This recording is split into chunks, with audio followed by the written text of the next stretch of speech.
എല്ലാവർക്കും നമസ്കാരം.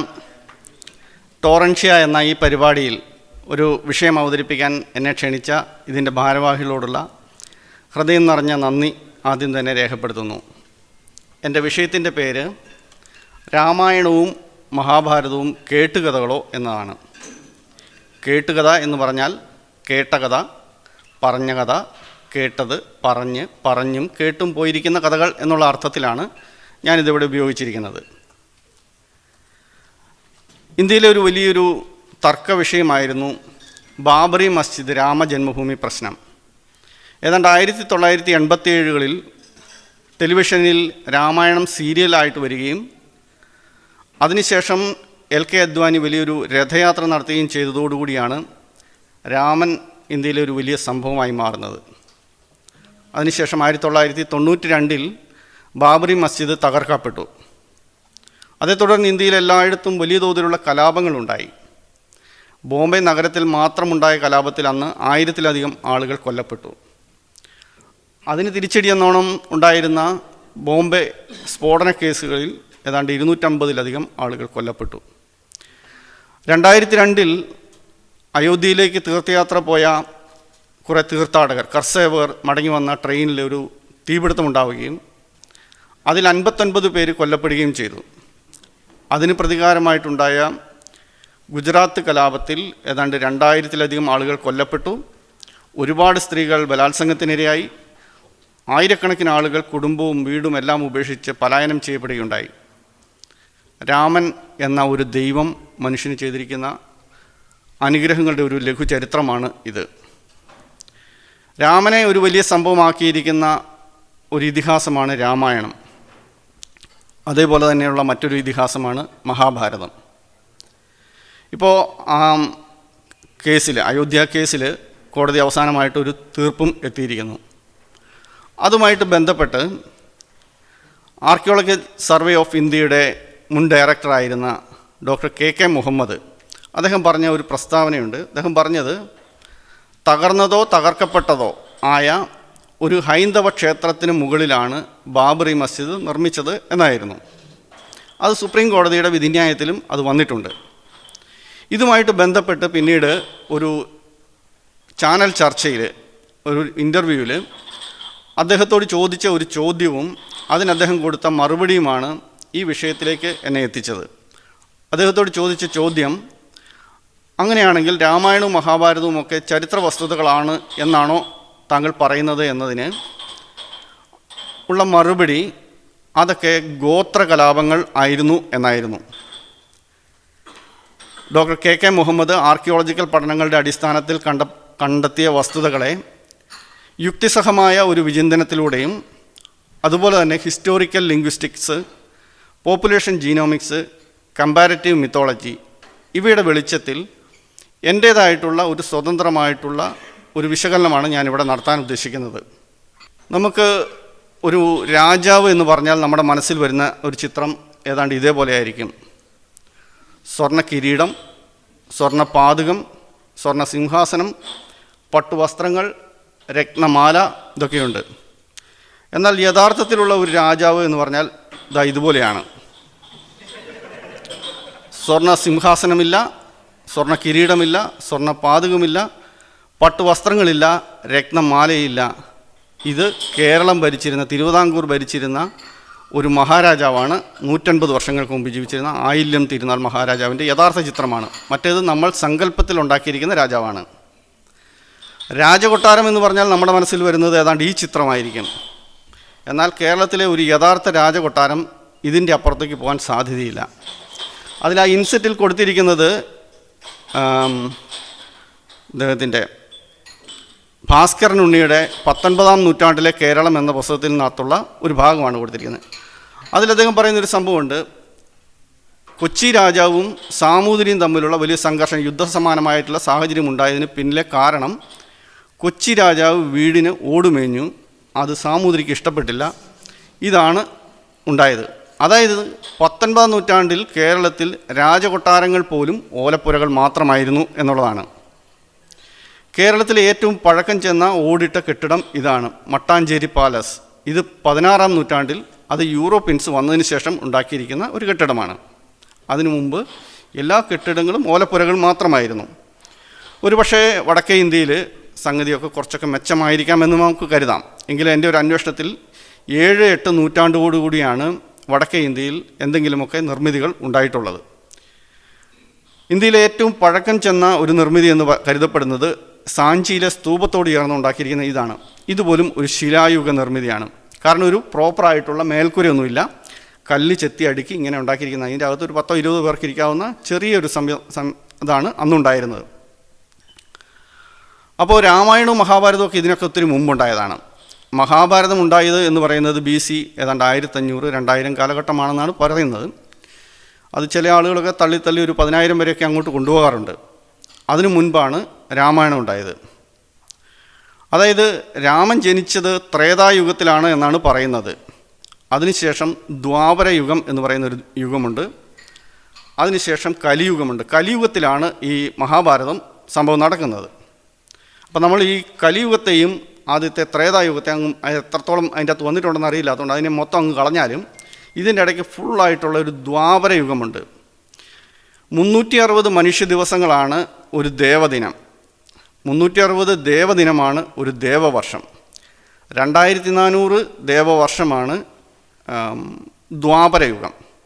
അപ്പം 360 ഗുണം 2400 എന്ന് പറഞ്ഞാൽ രാമായണം ഉണ്ടായത് ഒരു പക്ഷേ കേംബ്രിയൻ കാലഘട്ടത്തിന് മുമ്പായിരിക്കും എന്ന് വേണം നമ്മൾ കരുതാൻ. എന്തായാലും കഥ അങ്ങനെയാണ്, ഈ സമയത്താണ് ഇതുണ്ടായിരിക്കുന്നത്. എന്തായാലും ശരി, ഈ ഒരു കാലഘട്ടത്തിൽ നമ്മൾ ഈ രാമായണത്തിലും മഹാഭാരതത്തിലും പറഞ്ഞിരിക്കുന്ന പോലുള്ള സാധനങ്ങളൊക്കെ സംഭവിക്കാനുള്ള സാധ്യത തീരെ കുറവാണ്. മഹാഭാരത യുദ്ധത്തെക്കുറിച്ച് പറഞ്ഞിരിക്കുന്നത് 18 അക്ഷൗഹിണി പടകളാണ് അതിൻ്റെ അകത്ത് ഉണ്ടായിരുന്നതെന്നാണ്. ഒരക്ഷൗഹിണി എന്ന് പറഞ്ഞാൽ 21,870 രഥങ്ങൾ, 21,870 ആനകൾ, 1,09,350 കാലാൾപ്പട, 65,610 കുതിരകൾ. ഇതിൻ്റെ 18 ഇരട്ടിയായിരുന്നു മഹാഭാരത യുദ്ധത്തിൽ ഉണ്ടായിരുന്നത്. ഇനി ഈ മഹാഭാരത യുദ്ധം ഉണ്ടാകുന്നതിന് 1-2 ആഴ്ചകൾക്ക് മുമ്പ് ശ്രീകൃഷ്ണനും ശിശുപാലനും തമ്മിൽ, ചേതി രാജാവായുള്ള ശിശുപാലനും തമ്മിലൊരു യുദ്ധമുണ്ടായി. അന്ന് ശ്രീകൃഷ്ണന് 21 അക്ഷൗഹിണി ഉണ്ടായിരുന്നു, അത് മുഴുവൻ നശിച്ചുപോയി. അപ്പോൾ ഇതിനു മാത്രം കുതിരകളും ആനകളും രഥങ്ങളുമൊക്കെ ഇന്ത്യയിൽ ഉണ്ടായിരുന്നോ എന്നുള്ള കാര്യം വളരെ സംശയമാണ്. ഇനി ഈ യുദ്ധം നടന്നിരുന്ന പ്രദേശം എന്ന് പറയുന്നത്, അതിൻ്റെ അകത്ത് പറയുന്ന കുറേ രാജ്യങ്ങളുടെ പേര് പറയുന്നുണ്ട്. വിരാടം, പാഞ്ചാലം, കാശി, മാത്സ്യം, ചേതി, മഗധ, കേകയം, ദ്വാരക, വിദർഭ, കോകിലം, സ്വാലം, നിഷേധം, ആർത്തം, ധേനുമതി, മാഹിഷ്മതി, ശൈബക്യം, മാദ്രം, കാംബോജം, പ്രാഗ്ജ്യോതിഷ, കലിംഗ, വാഹിലികം, ചോളം, ഇത്രയും രാജാക്കന്മാർ ഈ മഹാഭാരത യുദ്ധത്തിൽ പങ്കെടുത്തതായിട്ടാണ് അതിനകത്ത് പറയുന്നത്. അതിൽ ഈ 1-2 പ്രദേശങ്ങളൊഴികെ ബാക്കിയെല്ലാം ഈ വിന്ധ്യപർവ്വതത്തിൻ്റെ വടക്കുള്ള ഏതാണ്ട് ഉത്തർപ്രദേശിൻ്റെ ഭാഗത്ത് വരുന്ന 1-2 പഞ്ചായത്തിൽ വരുന്ന കുറച്ച് സ്ഥലങ്ങൾ മാത്രമാണ്. ഇതിൽ കാംബോജം എന്നൊക്കെ പറയുന്നത് അഫ്ഗാനിസ്ഥാനാണ്. അതുപോലെ തന്നെ വാഹിലികം എന്ന് പറയുന്നത് ബലൂചിസ്ഥാനാണ്. അന്നത്തെ കാലം, അന്ന് ഇവിടെ ഒരു യുദ്ധം നടക്കാൻ പോവുകയാണ്, ഞങ്ങളെ സഹായിക്കണം എന്ന് പറഞ്ഞുകൊണ്ട് ഒരു ദൂതനെ ഈ കാംബോജം അല്ലെങ്കിൽ അഫ്ഗാനിസ്ഥാനിലേക്ക് പറഞ്ഞു വിട്ടാൽ അവിടെ എത്താൻ കുറഞ്ഞത് 6 മാസം എടുക്കും, തിരിച്ചു വരാൻ അത്രയെങ്കിലും എടുക്കും. അപ്പോൾ അതൊക്കെ പിന്നീട് കൂട്ടിച്ചേർത്താവാനേ വഴിയുള്ളൂ. ഇതിൻ്റെ അകത്ത് ചോള രാജാക്കന്മാരെക്കുറിച്ച് പറയുന്നുണ്ട്. ചോള ഡൈനാസ്റ്റി ഉണ്ടായതുപോലും CE 10-ാം നൂറ്റാണ്ടിൽ മാത്രമാണ്. അപ്പോൾ അതിൻ്റെ അർത്ഥം മഹാഭാരതം ഒന്നുകിൽ എഴുതിയത് അല്ലെങ്കിൽ അത് എഡിറ്റ് ചെയ്തത് എങ്കിലും 10-ാം നൂറ്റാണ്ടിന് ശേഷം മാത്രമാണ് എന്ന് നമുക്ക് മനസ്സിലാക്കാം. അപ്പോൾ നമ്മളിവിടെ കുറേ രാജാക്കന്മാരുടെ പേര് കേട്ടു. നിങ്ങൾ വിചാരിക്കും അത് എന്തോ വലിയ രാജാക്കന്മാരാണെന്ന്. അതൊക്കെ ട്രൈബൽ നേതാക്കന്മാർ മാത്രമായിരുന്നു. ഉദാഹരണത്തിന് ഇതിൻ്റെ അകത്ത് ഈ സെറ്റിൽ കൊടുത്തിരിക്കുന്നത് നോക്കുക. അതിൽ പറഞ്ഞിരിക്കുന്നത് വൈദേഹത്തിന് അന്തഃപുരം സൂക്ഷിക്കൽ എന്നുള്ള ജോലി ചെയ്യുന്നവരാണ്. അതായത് വൈദേഹത്തെ രാജാവ് എന്ന് പറഞ്ഞാൽ വീട് അടിച്ചു തുടയ്ക്കാൻ വരുന്ന ഏതോ ഒരു മൂപ്പൻ, അത്രയേ ഉള്ളൂ. അതുപോലെ തന്നെ മഗധ രാജാവ് എന്ന് പറഞ്ഞാൽ കരയിലും കടലിലും കച്ചവടം നടത്തുന്നവരെയാണ് മഗധന്മാർ എന്ന് വിളിച്ചിരുന്നത്. ഒരു കൊട്ടയ്ക്കകത്ത് കുറച്ച് ഉണക്കുമീനും കുറച്ച് ഉപ്പും ഒക്കെ വെച്ചുകൊണ്ട് വഴിയെക്കൂടെ വിളിച്ചു പോകുന്ന ഒരു പ്രായം ചെന്ന ഒരു കാരണവരാണ് ഈ മഗധ രാജാവ് എന്ന് പറയുന്നത്. അതുപോലെ നിഷേധൻ എന്ന് പറഞ്ഞാൽ പുഴയിൽ നിന്നും മീൻ പിടിക്കുന്നവരാണ്. ഏതോ ഒരു പുഴയുടെ അടുത്ത് ഒരു ചൂണ്ടയും പിടിച്ചുകൊണ്ടിരിക്കുന്ന ഒരു കാരണവർ, അത്രയേ ഉള്ളൂ. അപ്പോൾ ഇതിനെയൊക്കെയാണ് നമ്മൾ ഇങ്ങനെ വലുതായിട്ട് വലിയൊരു സംഭവമാക്കി മാറ്റിയിരിക്കുന്നത്. എൻ്റെ ഒരു അഭിപ്രായത്തിൽ അത് കെ മുഹമ്മദ് പറയുന്നത് ഇതൊരു ട്രൈബൽ വാറാണെന്ന് പറയുന്നുണ്ടെങ്കിലും എൻ്റെ അഭിപ്രായത്തിൽ ഇതൊരു കുടുംബ വഴക്ക് എന്ന് മാത്രം പറഞ്ഞാൽ മതി. കാരണം ഇതിൻ്റെ അകത്ത് പറഞ്ഞിരിക്കുന്ന ആളുകളെല്ലാം അങ്ങോട്ടും ഇങ്ങോട്ടും ബന്ധുക്കളാണ്. ഞാൻ ഏതാനും ഉദാഹരണങ്ങൾ മാത്രമേ എടുത്തിട്ടുള്ളൂ. അർജുനും കൃഷ്ണനും അളിയന്മാരാണ്, അതേസമയം അവർ കസിൻസും ആയിരുന്നു. ദ്രോണാചാര്യരും കൃപാചാര്യന്മാരും അളിയന്മാരായിരുന്നു, അവരും കസിൻസായിരുന്നു. പാണ്ഡവരുടെ ഭാര്യയായ പാഞ്ചാലിയുടെ അച്ഛനും ദ്രോണരും അവർ സഹപാഠികളായിരുന്നു. പാണ്ഡവപക്ഷത്ത് യുദ്ധം ചെയ്യാൻ വന്ന ജരാസന്ധൻ കൃഷ്ണൻ്റെ വലിയമ്മാവനായിരുന്നു, കൂടാതെ കംസൻ്റെ അമ്മായിയച്ഛനുമായിരുന്നു. ചേതി രാജാവായ ശിശുപാലൻ്റെ അമ്മയുടെ സഹോദരിയാണ് കുന്തി, പുള്ളിയുടെ അമ്മാവനാണ് വസുദേവർ. അതുകൊണ്ട് കൃഷ്ണനും ശിശുപാലനും കസിൻസാണ്. കൃഷ്ണൻ്റെ സഹോദരൻ ബലരാമൻ കൗരവപക്ഷത്ത് ആയിരുന്നു, കൂടാതെ കസിനായ സാത്വികയും കൃഷ്ണൻ്റെ കുലമായ യാദവ് കുലത്തിലെ രാജാക്കന്മാരെല്ലാവരും കൗരവന്മാരുടെ കൂട്ടത്തിലുമായിരുന്നു. മാത്സ്യ രാജാവായ പാണ്ഡവരുടെയും കൗരവരുടെയും വലിയമ്മൂമ്മ സത്യവതിയുടെ സഹോദരൻ്റെ പുത്രനാണ്. പാണ്ഡവപക്ഷത്ത് ചേർന്ന കൃതവർമാവ് കൃഷ്ണൻ്റെ കസിനാണ്.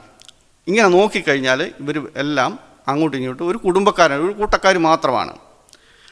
അപ്പോൾ എനിക്കിതിനകത്ത് മനസ്സിലാവാത്തൊരു സംഭവം, ഇവരെന്തിനാണ് ഈ യുദ്ധത്തിൽ ഇത് ഇത്ര വലിയ മഹാഭാരത യുദ്ധം എന്ന് പറയാനുള്ള സംഭവം എന്താണ് എന്ന് മനസ്സിലാവുന്നില്ല. കാരണം ഇത് കഥയനുസരിച്ച് പറയുകയാണെങ്കിൽ ഈ ഹസ്തിനപുരത്തിലെ രാജാവാണ് ധൃതരാഷ്ട്രർ. ഇപ്പോൾ സാധാരണ രീതിയിൽ ഒരു രാജാവിൻ്റെ മൂത്ത മകനാണ് അടുത്ത രാജ്യ അവകാശിയായിട്ട് വരുന്നത്. അങ്ങനെ ധൃതരാഷ്ട്രർ അവിടെ രാജാവായിരിക്കുന്നു. അദ്ദേഹത്തിൻ്റെ ഒരു സഹോദരനുണ്ട് പാണ്ഡു. ഈ പുള്ളി ഒരു ഫ്രീക്കനായിട്ട് നടക്കുകയാണ്. 2 ഭാര്യമാരുണ്ട്. ആ പുസ്തകത്തിൽ അങ്ങനെ തന്നെയാണ് എഴുതിയിരിക്കുന്നത്. ഫുൾ സമയം കാമകേളികളായിട്ട് ഇവർ നടക്കുന്നു.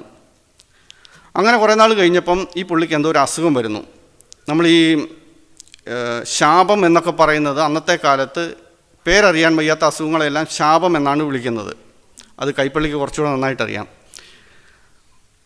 കാരണം ഈ ചരക സംഹിതയിലൊക്കെ പല രോഗങ്ങളെയും ശാപമായിട്ടാണ് അവർ വിശേഷിപ്പിച്ചിരിക്കുന്നത്. കാരണം എന്താണെന്ന് അറിഞ്ഞാലേ ചികിത്സിക്കാൻ പറ്റത്തുള്ളൂ. അങ്ങനെ വരുന്ന രോഗങ്ങൾക്ക് അവർ കൊടുക്കുന്ന പ്രതിവിധി കാട്ടിപ്പോയി തപസ്സിരിക്കുക. കാരണം എന്താണെന്ന് വെച്ചാൽ ഒരുപക്ഷെ ഈ പകർച്ചവ്യാധികളൊക്കെ ആണെങ്കിൽ അവരെ അങ്ങ് പറഞ്ഞു വിടുക. നമ്മൾ പറയുന്ന വനവാസത്തിനായിട്ട് പോവുക എന്ന് പറഞ്ഞ് വലിയ യാത്രയിപ്പൊക്കെ നടക്കും. സംഭവന അവസാനത്തെ കഞ്ഞിയും കൊടുത്തിട്ട് ഇറങ്ങിപ്പോടാന്ന് പറഞ്ഞ് തള്ളി ചവിട്ടി പുറത്താക്കുന്ന പരിപാടിയാണ് ഈ വനവാസ യാത്ര എന്നൊക്കെ പറയുന്നത്. അങ്ങനെ ഇവരെ വനവാസത്തിലേക്ക് പറഞ്ഞു വിട്ടു.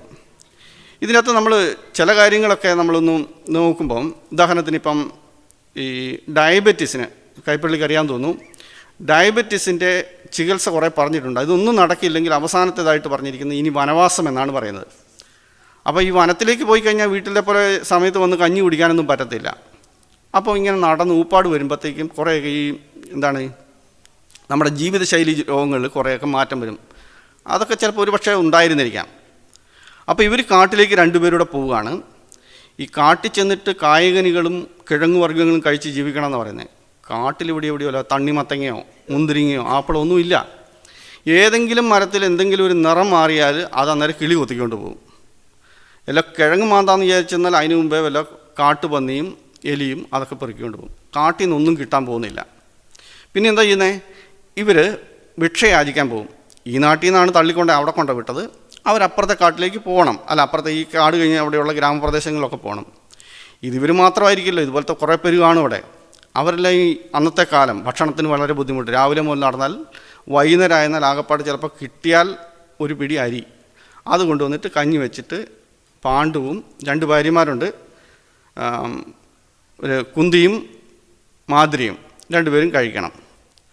അപ്പോൾ ഈ പാണ്ഡുവിൻ്റെ അസുഖം എനിക്കത് മനസ്സിലായിരിക്കുന്നത് എന്തെങ്കിലും STD ആയിരിക്കുമെന്നാണ് കരുതുന്നത്. കാരണം അദ്ദേഹത്തിന് ഭാര്യയുമായിട്ട് ബന്ധപ്പെടാൻ പറ്റുന്നില്ല, അല്ലെങ്കിൽ മേ ബി ഇമ്പോർട്ടൻസിയോ അങ്ങനെ എന്തെങ്കിലും ആയിരിക്കും. എന്തായാലും ഇങ്ങനെ ഇവർ ഭക്ഷണമൊക്കെ ഉണ്ടാക്കി കൊണ്ടിരുന്നു. അങ്ങനെ ഇരിക്കുമ്പം കുന്തി ഒന്ന് ഗർഭിണിയാവുന്നു. പാണ്ഡുവിന് വിഷമം ഉണ്ടായിരിക്കാം, പക്ഷേ അദ്ദേഹത്തിനൊന്നും ചെയ്യാൻ പറ്റത്തില്ല. എന്തെങ്കിലും പറഞ്ഞാൽ ഉള്ള കഞ്ഞിയും കൂടെ പോകും. അങ്ങനെ കുന്തി ഒന്ന് ഗർഭിണിയാവുന്നു. കുന്തി ഒന്ന് പ്രസവിക്കുന്നു, 2ാമതും ഗർഭിണിയാവുന്നു, 2ാമതും പ്രസവിക്കുന്നു, 3ാമത് ഗർഭിണിയാവുന്നു, 3ാമതും പ്രസവിക്കുന്നു. അപ്പം മാതിരി ചോദിച്ചു ഇതെങ്ങനെ സംഭവിച്ചു എന്ന് ചോദിക്കുമ്പം കുന്തി പറയുന്നു, നമ്മൾ ഒന്നിച്ചല്ലേ ഭിക്ഷയ്ക്ക് പോകുന്നേ, അപ്പം നീ അങ്ങോട്ട് പോകും, ഞാൻ ഇങ്ങോട്ട് പോകും. നാളെ നീ ഇങ്ങോട്ട് പോകും, ആ വളവ് തിരിഞ്ഞ് 4ാമത്തെ വീടിൻ്റെ അടുത്ത് എത്തുമ്പോൾ ഞാൻ പറയുന്ന ഈ മന്ത്രം നീ അങ്ങ് ചെല്ലുക. അപ്പോൾ ആ വീട്ടിൽ നിന്നൊരു ഗന്ധർവൻ ഇറങ്ങി വരും, അയാൾ പറയുന്നതനുസരിച്ച് കേട്ടാൽ നിനക്കും കുട്ടികളുണ്ടാവും എന്ന് പറഞ്ഞു. എന്തായാലും മാതിരി ഒരാവേശത്തിന് പിറ്റേ ദിവസം ആ വഴിക്ക് പോയി.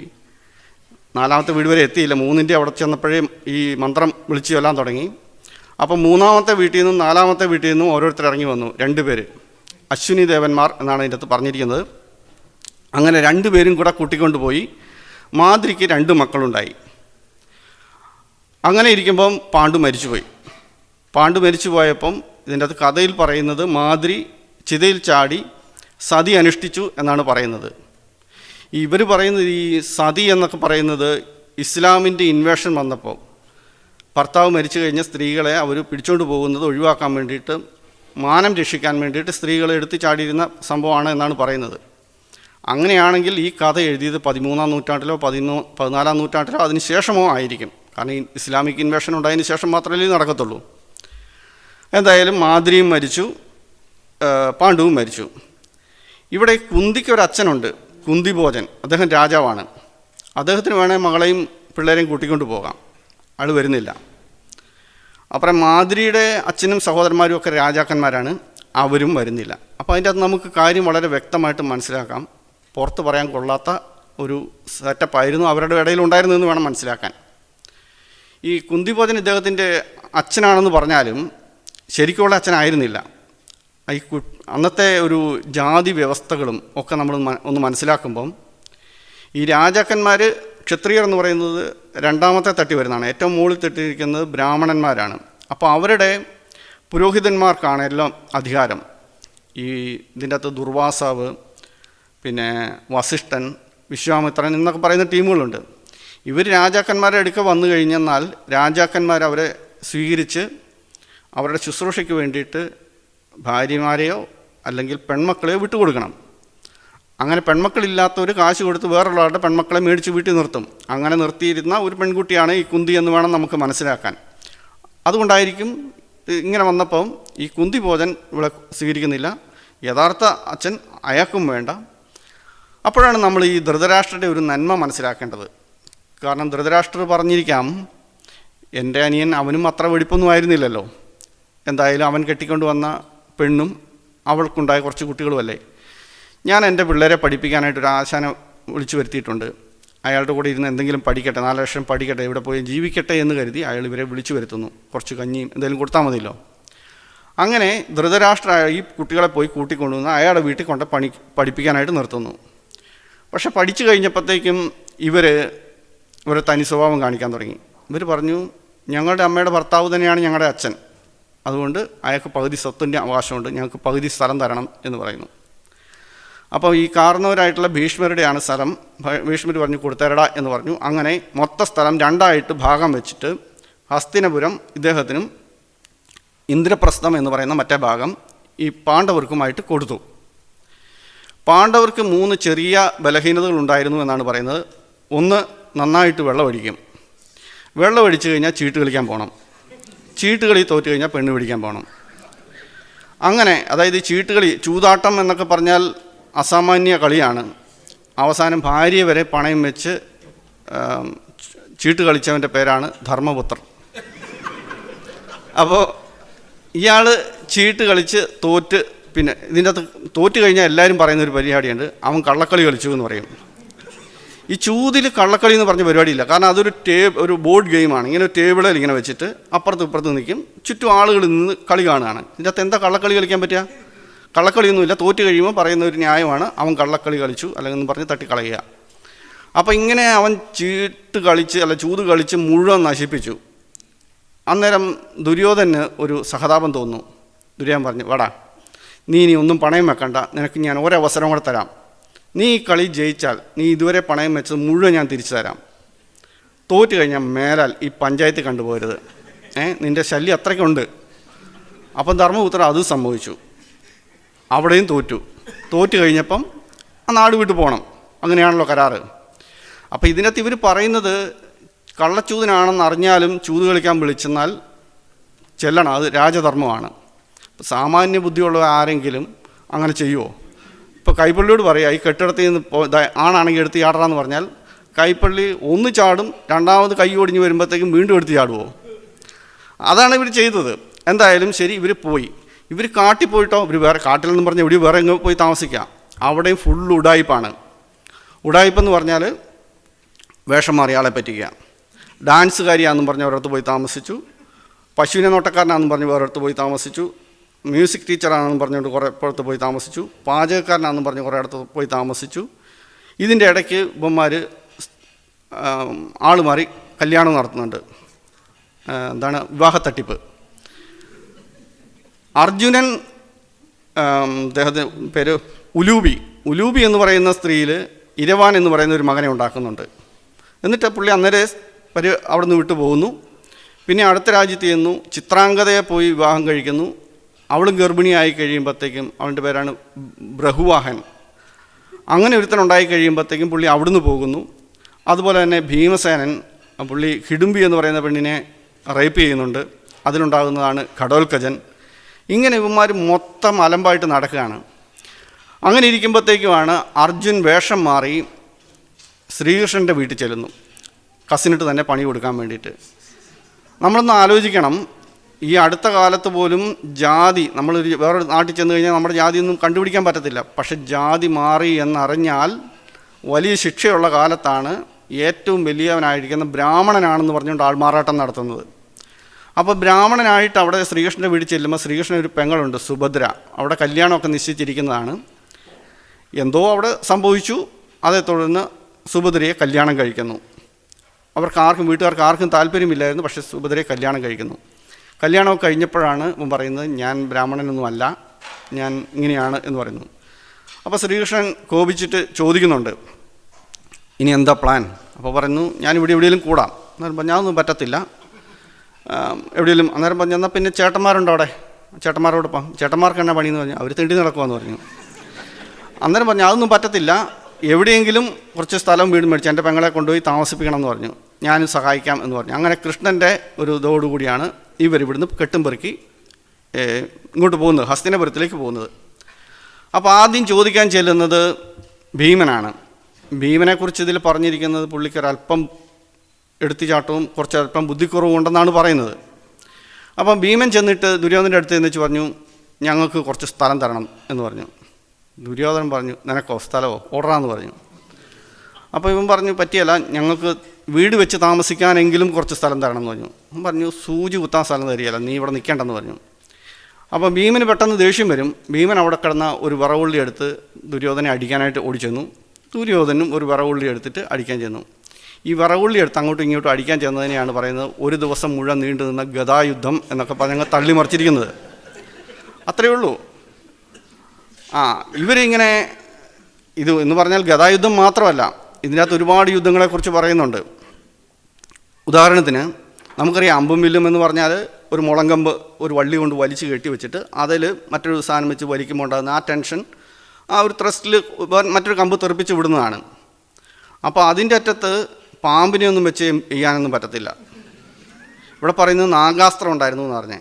സംഭവം എന്നായിരിക്കും, അവരങ്ങോട്ടും ഇങ്ങോട്ടും മഴക്കുണ്ടാക്കിക്കൊണ്ടിരിക്കുമ്പോൾ എവിടെ ഒരു പാമ്പിനെ കിടക്കുന്ന ഒരു കമ്പ് കൊണ്ട് തോണ്ടിയെടുത്ത് അപ്പുറത്തെ പറമ്പിലേക്ക് വലിച്ചെറിഞ്ഞതാണ് ഈ നാഗാസ്ത്രം, അല്ലേ? അല്ലാതെ ഇങ്ങനെ പാമ്പിനെ വെച്ചിട്ട് അമ്പ വെച്ചിട്ട് ചെയ്യാനൊന്നും പറ്റത്തില്ല.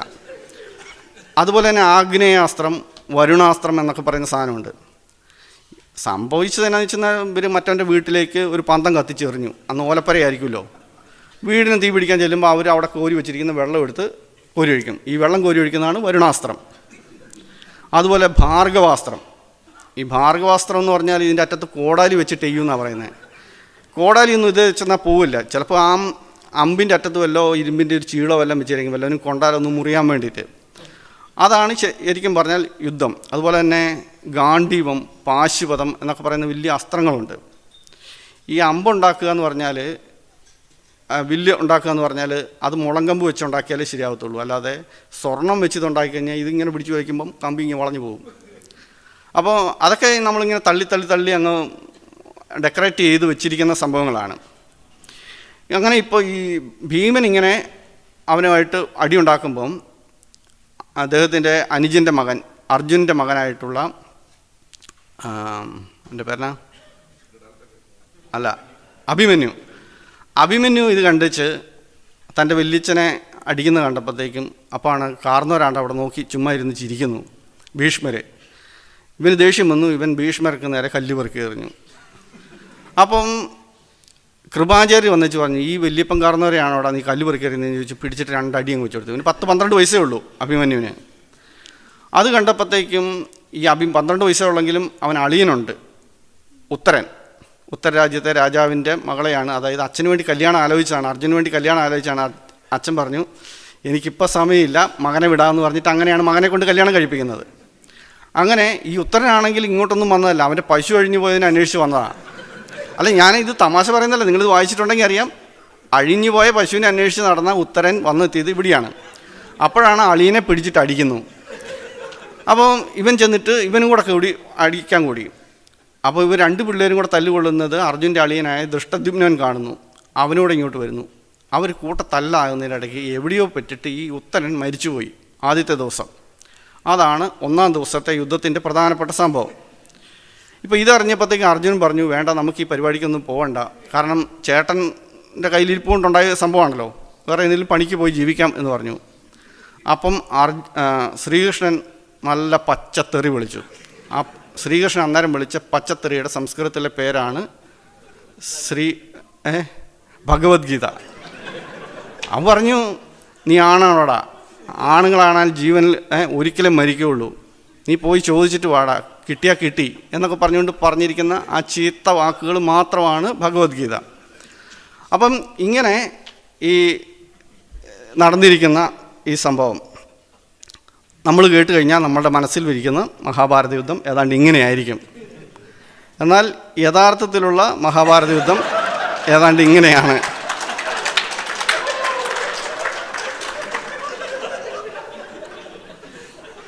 അപ്പം നമ്മളിത് പറയുമ്പോഴത്തേക്കും ആളുകൾ ചോദിക്കും, ഹായ്, ഇങ്ങനെയാണെങ്കിൽ ഇതെങ്ങനെ ഒരു വലിയ ഇതിഹാസമായി? അങ്ങനെ ഒരു ഇതിഹാസമാവാനുള്ള എന്തെങ്കിലും സാധ്യതയുണ്ടോ എന്ന് നമ്മൾ അന്വേഷിക്കും. അപ്പോൾ ഇതൊരു ഇതിഹാസമാവണമെങ്കിൽ അതാണ് ഞാൻ പറയുന്നത്, അതൊരു കേട്ടുകഥയാണ്. കേട്ട കഥ, വേറെ എവിടുന്നോ കേട്ട കഥകൾ ഇങ്ങോട്ട് വന്ന ആളുകൾ ഇവിടെ വന്ന് പറയുന്നു. ഒരു പ്രദേശത്തു നിന്നുള്ള 2 കഥകൾ ഇവിടെ വന്നു കഴിയുമ്പം ചിലപ്പോൾ അതിൻ്റെ അകത്ത് 2 കഥയിലെയും കഥാപാത്രങ്ങൾ തമ്മിൽ കൂടിച്ചേർന്നിട്ട് ഒറ്റ കഥാപാത്രമാകും. ഒരു കഥാപാത്രത്തിൻ്റെ കാര്യങ്ങൾ ഇവിടെ വരുമ്പോൾ അത് 2 കഥാപാത്രമാകും. അങ്ങനെ കൂടിച്ചേർന്ന് പല കഥകളും കൂടെ ഇതിനകത്തോട്ട് കൂട്ടിച്ചേർത്തുണ്ടാക്കിയതാണ് ഈ മഹാഭാരതവും രാമായണവും. അങ്ങനെ നമുക്ക് പറയണമെന്നുണ്ടെങ്കിൽ 2 കാര്യങ്ങൾ വേണം.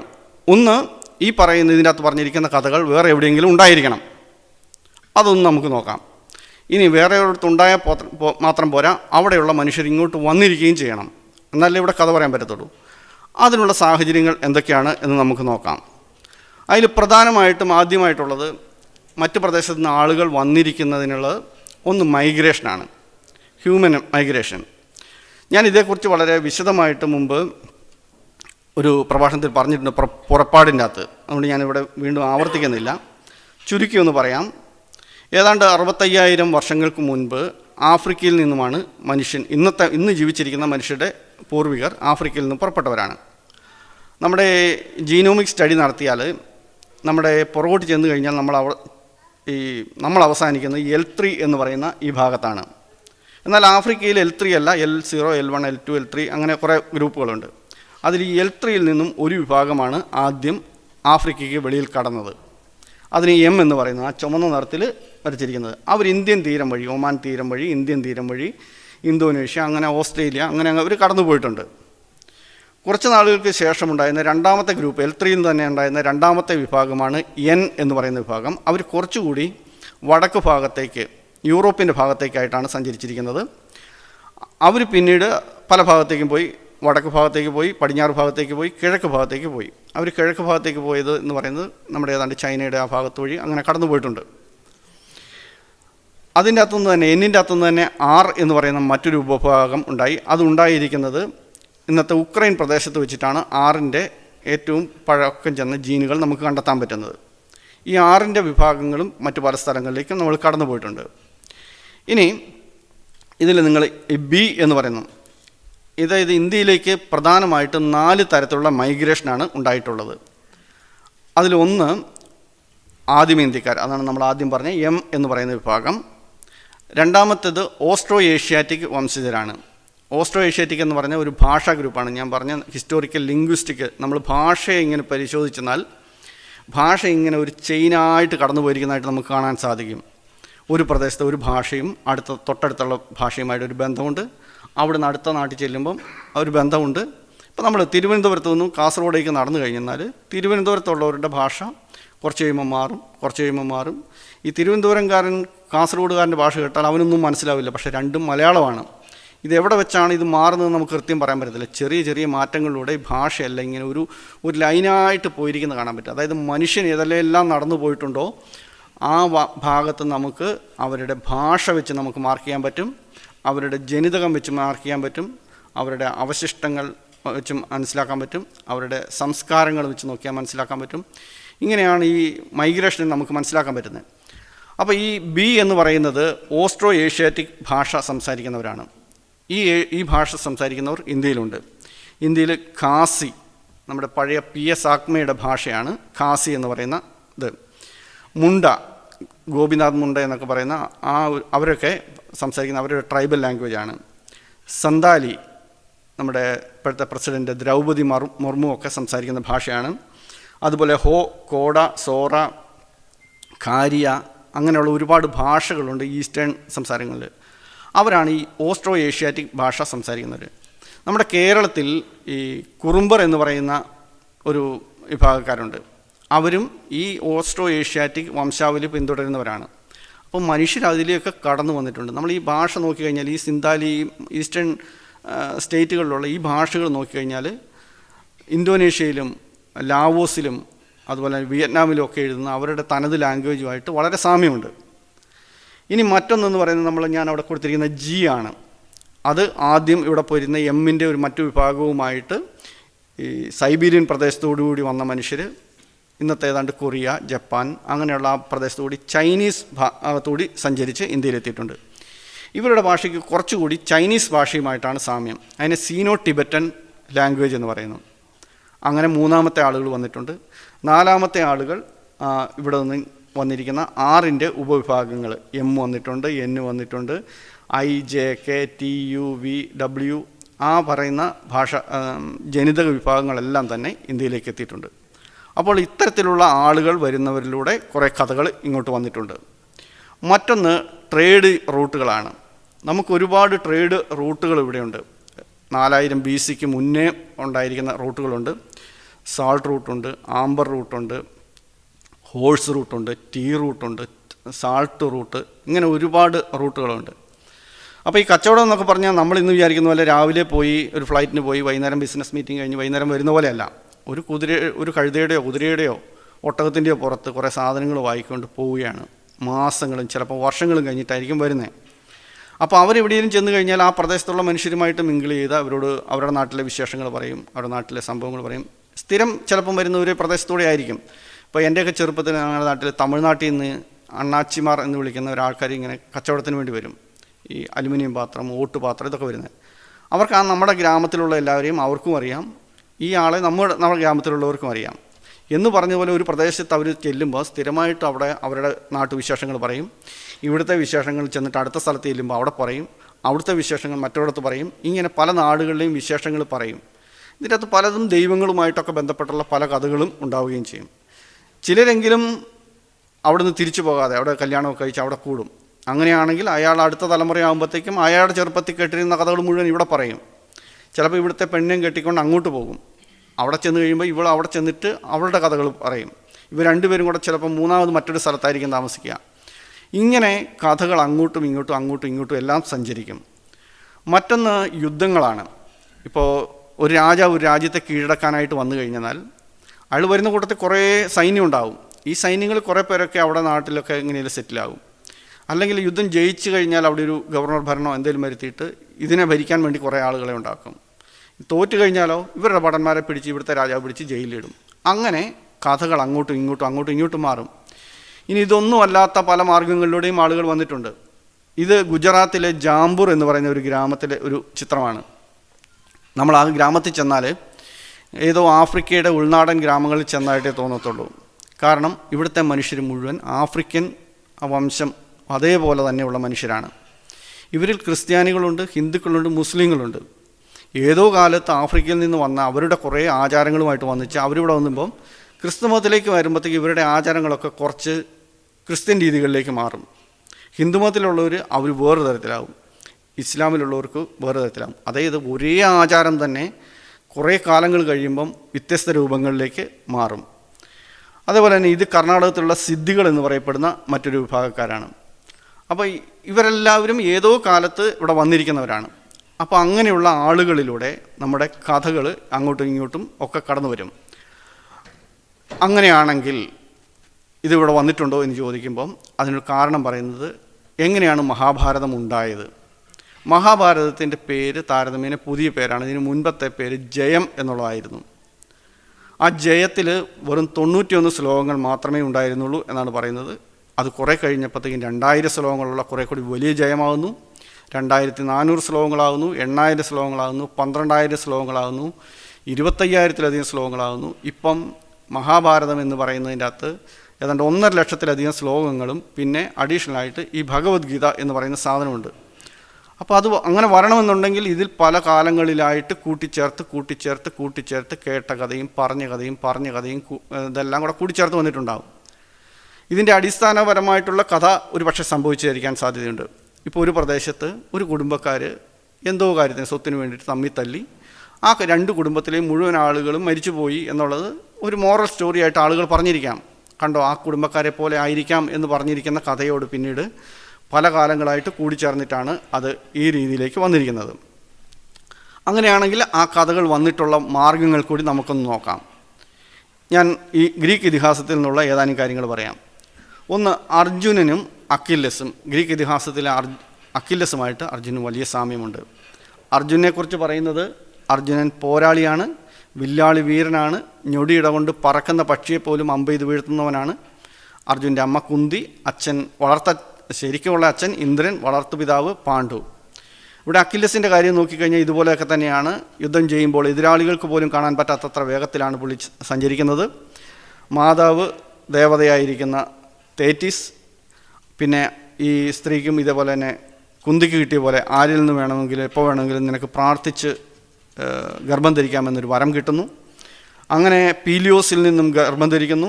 പക്ഷേ പീലിയോസ് അത് കഴിഞ്ഞിട്ട് പുള്ളിയുടെ പണിക്ക് പോയി ചെറോൺ എന്ന് പറയുന്ന ആളാണ് വളർത്തിയത്. ഇവർ തമ്മിൽ നല്ല സാമ്യം നമുക്ക് കാണാൻ പറ്റും. അതുപോലെ തന്നെ ഈ അക്കില്ലസും ദുര്യോധനും തമ്മിലും ബന്ധം കാണാൻ പറ്റും. അതായത് ഒരേ കഥ പറഞ്ഞു വരുമ്പം ചിലപ്പോൾ ഒരു കഥാപാത്രത്തിൻ്റെ 2 സ്വഭാവങ്ങൾ 2 കഥാപാത്രങ്ങളിലേക്ക് മാറാം. 2 കഥാപാത്രങ്ങളുടെ സ്വഭാവങ്ങളെല്ലാം കൂടി ഒരു കഥാപാത്രത്തിലേക്ക് വരാം. ഇവിടെ ദുര്യോധനൊരു വരം കിട്ടുന്നു. ദുര്യോധൻ്റെ അമ്മ ഗാന്ധാരി ഒരു ദിവസം ദുര്യോധനെ കാണുന്നു. ഈ ഗാന്ധാരി കണ്ണു മൂടിക്കെട്ടിയാണുള്ളത്. അപ്പോൾ കണ്ണിൻ്റെ തുണി അഴിച്ചപ്പോഴത്തേക്കും മകനെ കാണുന്നു.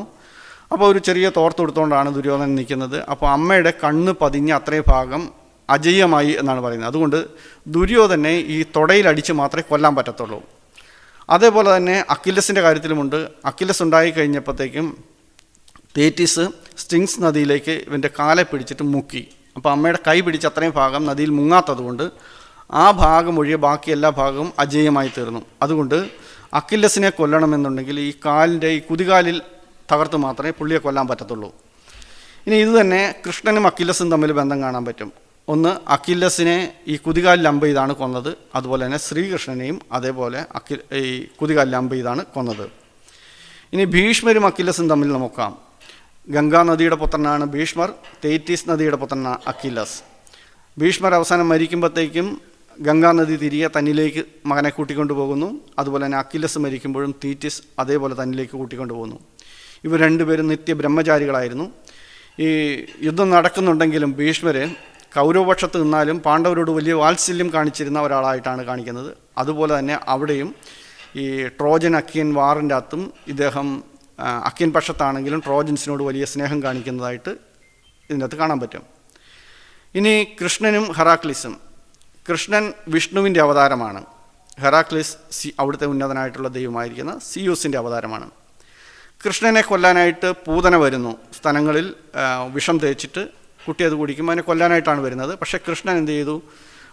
അത് തുടച്ച് കളഞ്ഞിട്ട് അവളുടെ രക്തം വരെ വലിച്ചു കുടിച്ച് പൂതനയെ കൊന്നു എന്നാണ് പറയുന്നത്. ഇവിടെ ഹേരയാണ് ഹെറാക്ലിസിനെ കൊല്ലാൻ വരുന്നത്. അപ്പോൾ ഈ വിഷമുള്ള പാല് അവൻ കൈകൊണ്ട് ഞെക്കി പുറത്തേക്ക് തെറിപ്പിച്ചു. അതാണ് ഈ ആകാശഗംഗ, മിൽക്കി വേ എന്നാണ് അവരുടെ വിശ്വാസം.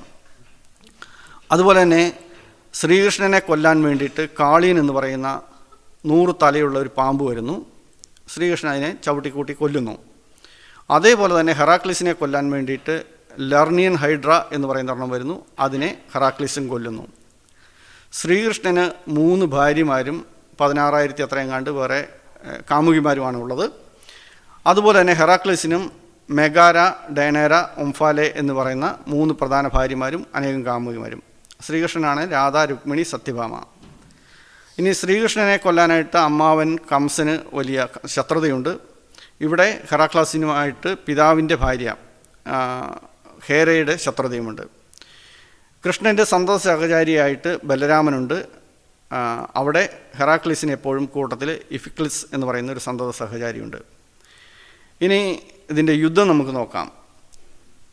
മഹാഭാരത യുദ്ധം എന്ന് പറയുന്നത് പാണ്ഡവരും കൗരവരും തമ്മിൽ നടക്കുന്നതാണ്. ഗ്രീക്ക് യുദ്ധം എന്ന് പറയുന്നത് ട്രോജൻസും അക്കിയൻസും തമ്മിൽ നടക്കുന്ന യുദ്ധമാണ്. അതിൽ ഈ കൗരവരുടെ നേതാവ് എന്ന് പറയുന്നത് ഹസ്തിനപുരത്തിലെ രാജാവായ ധൃതരാഷ്ട്രയുടെ മകനായിട്ടുള്ള ദുര്യോധനാണ് അതിൻ്റെ ലീഡർ.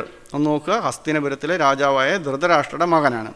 അവിടെയോ ട്രോയിലെ രാജാവായ പ്രിയാമിൻ്റെ മകനായിരിക്കുന്ന ഹെക്ടറാണ് അവരുടെ നേതാവ്. ഇവർ രണ്ടുപേരും, അതായത് ഈ പ്രിയാമും ധൃതരാഷ്ട്രം രണ്ടുപേരും അന്ധരായ രാജാക്കന്മാരാണ്. കഥ ഒരേപോലെ തന്നെ അങ്ങോട്ട് വന്നിരിക്കുന്നു. ഇനി ധൃതരാഷ്ട്രക്ക് യുദ്ധം കഴിയുമ്പോഴത്തേക്കും അദ്ദേഹത്തിൻ്റെ എല്ലാ മക്കളും കൊല്ലപ്പെടുന്നു. അവിടെ പ്രിയാമിൻ്റെ എല്ലാ മക്കളും കൊല്ലപ്പെടുന്നു. ഈ 2 യുദ്ധത്തിൻ്റെയും ഇടയ്ക്ക് ഒരു സ്ത്രീ അപമാനിക്കപ്പെടുന്ന വിഷയം വരുന്നുണ്ട്. ഇവിടെ പാഞ്ചാലിയുടെ വസ്ത്രാക്ഷേപം നടക്കുന്നു. അവിടെ ഹെലനെ തട്ടിക്കൊണ്ടു പോകുന്നു. ഇതിൻ്റെ അകത്ത് കർണൻ എന്ന് പറയുന്ന ഒരു കഥാപാത്രമുണ്ട്. പാണ്ഡവരുടെ സഹോദരനാണ് കർണൻ. പക്ഷേ വിവാഹത്തിന് മുമ്പുണ്ടായതുകൊണ്ട് അതിനെ കൊട്ടയിലൂടെ ഒഴുക്കി വിടുന്നു. അതിനെ കൗരവപക്ഷത്തുള്ള അതിരഥന് കിട്ടുന്നു. അയാൾ വളർത്തുന്നു. കൗരവരോട് കൂറ് ഉണ്ടായിരിക്കുന്ന, യഥാർത്ഥത്തിൽ ജന്മം അവിടെയാണെങ്കിലും ജീവിതം കൗരവപക്ഷത്തായിരിക്കുന്ന കർണനെ നമുക്കിവിടെ കാണാൻ സാധിക്കും. ഇതേപോലെ തന്നെ അവിടെ എയ്നീഡ് എന്ന് പറയുന്ന ഒരു കഥാപാത്രമുണ്ട്. അദ്ദേഹത്തിൻ്റെ ജനനവും ഇതേപോലെ തന്നെ ഒരു ദൈവിക ജനനമാണ്. കാരണം നമുക്കറിയാമല്ലോ, കർണൻ്റെ ജനനം സൂര്യൻ വന്നിട്ട് കുന്തിയിൽ ഗർഭം ധരിപ്പിച്ചതാണ്. അവിടെ അതേപോലെ തന്നെ അഫ്രോഡൈറ്റ് എന്ന് പറയുന്ന ദേവതയിൽ നിന്നും ഉണ്ടായിരിക്കുന്ന പുത്രനാണ് എനീഡ്. എനീഡ് ഡാർഡാനസ് എന്ന് പറയുന്ന കുടുംബത്തിലാണെങ്കിലും ട്രോജൻ്റെ കുടുംബത്തിലാണ് അവർ വളരുന്നത്. ഇതേപോലെ തന്നെ കഥ ഒരേപോലെ തന്നെ വന്നിരിക്കുന്നു. ഇനി മഹാഭാരത യുദ്ധം കഴിയുമ്പോഴത്തേക്കും ഗാന്ധാരി ഒന്ന് കാണാൻ വരുന്നുണ്ട്. കാണാൻ വന്നു കഴിയുമ്പോഴത്തേക്കും തൻ്റെ ഒറ്റ മക്കൾ പോലും ഇനി ജീവിച്ചിരിപ്പില്ല എന്നറിഞ്ഞുകൊണ്ട് ഗാന്ധാരി വിങ്ങിപ്പൊട്ടുന്നു എന്ന് ആണ് ഇതിനകത്ത് കഥ പറയുന്നതെങ്കിൽ ട്രോജൻ വാറും അവസാനിക്കുന്നത് അതുപോലെ തന്നെയാണ്. ഈ ട്രോജൻസിൻ്റെ അമ്മയായിരിക്കുന്ന ഹെക്കുബ ഈ യുദ്ധഭൂമി കാണാൻ വരുന്നു. തൻ്റെ ഒറ്റ മക്കൾ പോലും ജീവിച്ചിരിപ്പില്ല എന്നറിഞ്ഞുകൊണ്ട് അവർ പൊട്ടിക്കരയുന്ന രംഗത്തോടു കൂടിയാണ് അതും അവസാനിക്കുന്നത്. 2 കഥയും ഏതാണ്ട് ഒരേപോലെ തന്നെയാണുള്ളത്.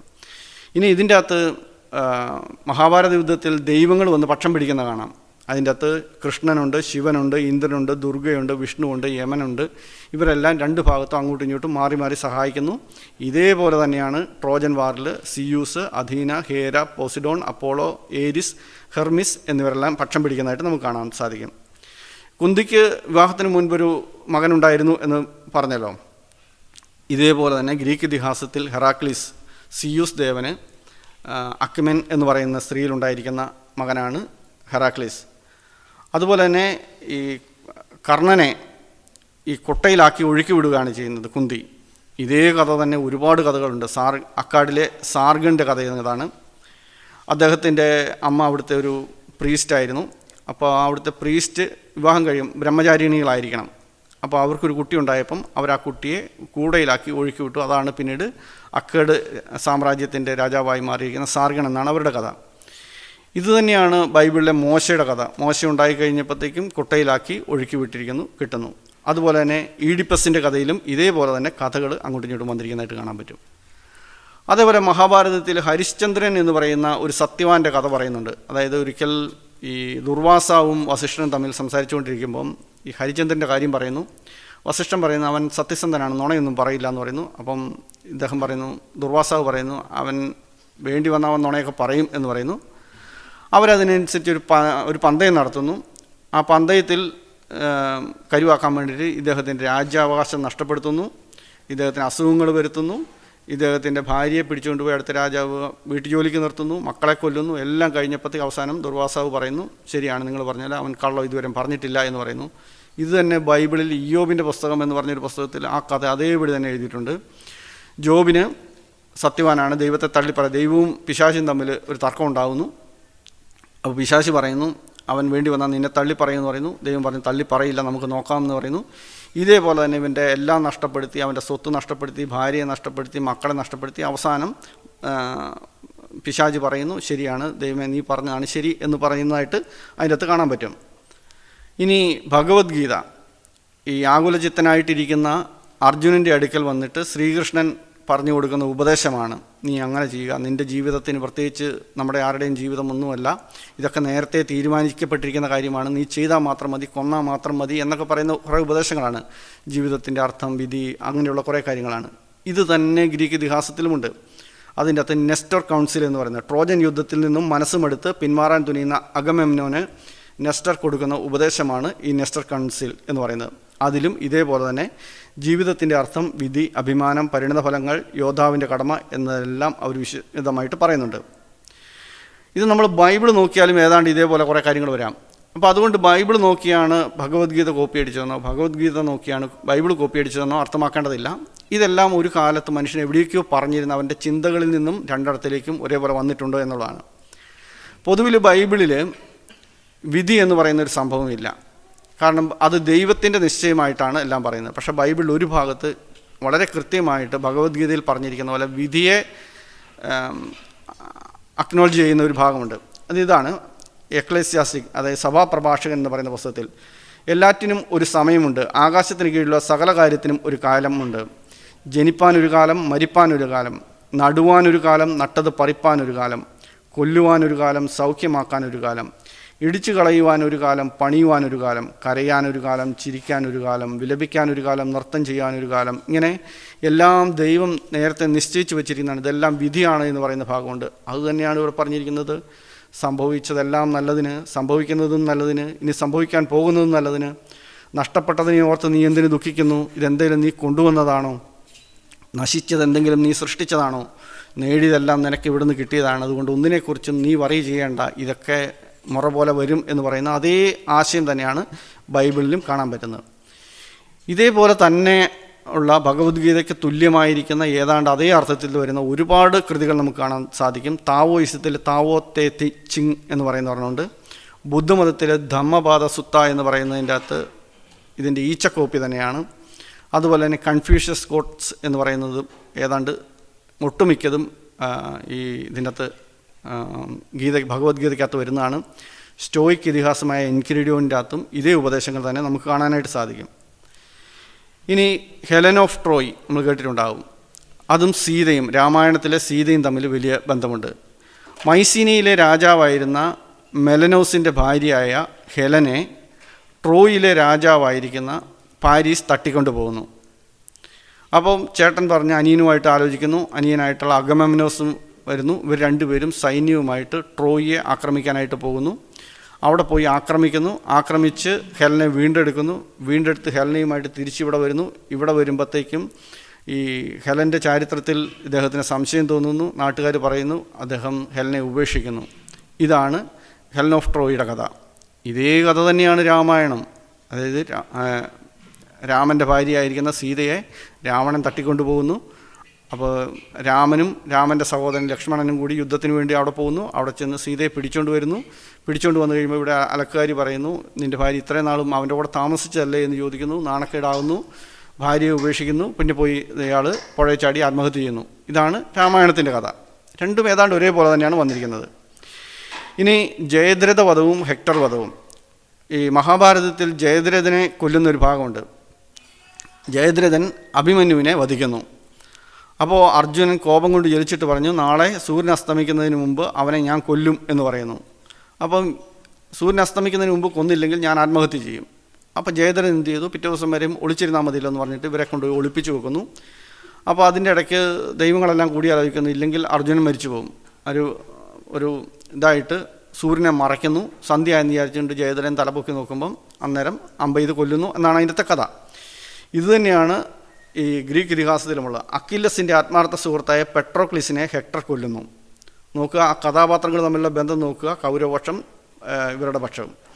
പ്രതികാരമായി നാളെ സൂര്യാസ്തമയത്തിന് മുമ്പ് ഹെക്ടറെ കൊല്ലുമെന്ന് അക്കില്ലസ് പ്രതിജ്ഞയെടുക്കുന്നു. ഹെക്ടർ ട്രോയ് വിട്ടോടി ഒരിടത്ത് ഒളിച്ചിരിക്കുന്നു. തൻ്റെ ശപഥം തെറ്റുമോ എന്ന് അക്കില്ലസ് ഭയക്കുന്നു.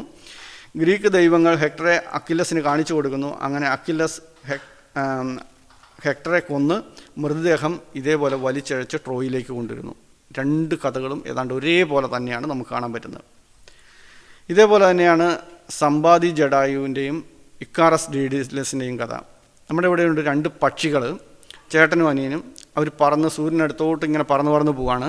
അപ്പോൾ ചേട്ടൻ പറഞ്ഞു, മതി മോനെ, ഇനി പറന്ന ചിറക് കരിഞ്ഞു പോകുമെന്ന് പറയുന്നു. പക്ഷേ അനിയൻ കേൾക്കാതെ പറന്നു പോകുമ്പം ജഡായു വീണ്ടും പറന്ന് അതിന് മുകളിൽ നിൽക്കുന്നു. അപ്പം ജഡായുവിൻ്റെ ചിറക് കരിഞ്ഞു പോയിട്ട് പുള്ളി താഴെ വീഴുന്നു. ആ സ്ഥലമാണ് ജഡായുപ്പാറ എന്നാണ് പറയുന്നത്.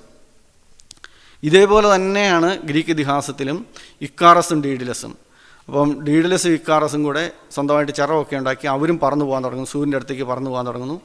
അപ്പോൾ ഡീഡലസ് പറയുന്നു, മോനെ മതി എന്ന് പറയുന്നു. ഇക്കാറസ് കേൾക്കാതെ പറക്കുന്നു. അപ്പം മകൻ എന്തെങ്കിലും പറ്റുമല്ലോ എന്ന് കരുതിയിട്ട് ഡീഡലസ് അതിൻ്റെ മുകളിൽ പറക്കുന്നു. ഡീഡലസിൻ്റെ ചിറക് കരിഞ്ഞ് താഴെ വീഴുന്നു. ഒരേ കഥ തന്നെയാണ് ഇവിടെ വന്നിരിക്കുന്നത്. ഇനി ഇവരുടെ ദൈവങ്ങളെ നോക്കാം. ഇന്ദ്രൻ, സിയൂസ്. ഇന്ദ്രൻ ഇവിടുത്തെ ദേവന്മാരുടെ രാജാവാണ് എന്നാണ് പറയുന്നത്. സിയൂസ് അവിടുത്തെ ഒളിമ്പ്യൻ. അവിടെ ദേവൻ എന്നുള്ളതിൻ്റെ പേര് മാത്രം വ്യത്യാസമേ ഉള്ളൂ. ഒളിമ്പ്യൻസിൻ്റെ രാജാവാണ് സിയൂസ്. ഇന്ദ്രൻ്റെ കയ്യിൽ ഇടിമിന്നൽ പിടിച്ചിട്ടുണ്ട്. സിയൂസിൻ്റെ കയ്യിലും ഇടിമിന്നൽ, തണ്ടർ ബോൾട്ട് പിടിച്ചിട്ടുണ്ട്. ഇന്ദ്രൻ വൃത എന്ന് പറയുന്ന ഒരു വിചിത്ര ജീവിയെ കൊന്നു. അതിൻ്റെ പേരിൽ പുള്ളിക്ക് വൃതാഹനൻ എന്നൊരു പേരുമുണ്ട്. അവിടെ സിയൂസ് ടൈഫൺ എന്ന് പറയുന്ന മറ്റൊരു വിചിത്ര ജീവിയെ കൊന്നു. അങ്ങനെ ഒരു കഥയുണ്ട്. ഇന്ദ്രൻ മേരു പർവ്വതത്തിൽ താമസിക്കുന്നു. സിയൂസ് ഒളിമ്പസ് പർവ്വതത്തിൽ താമസിക്കുന്നു. ഇന്ദ്രൻ അമൃത് കുടിക്കുന്നു. സിയൂസ് അംബ്രോസിയ കുടിക്കുന്നു.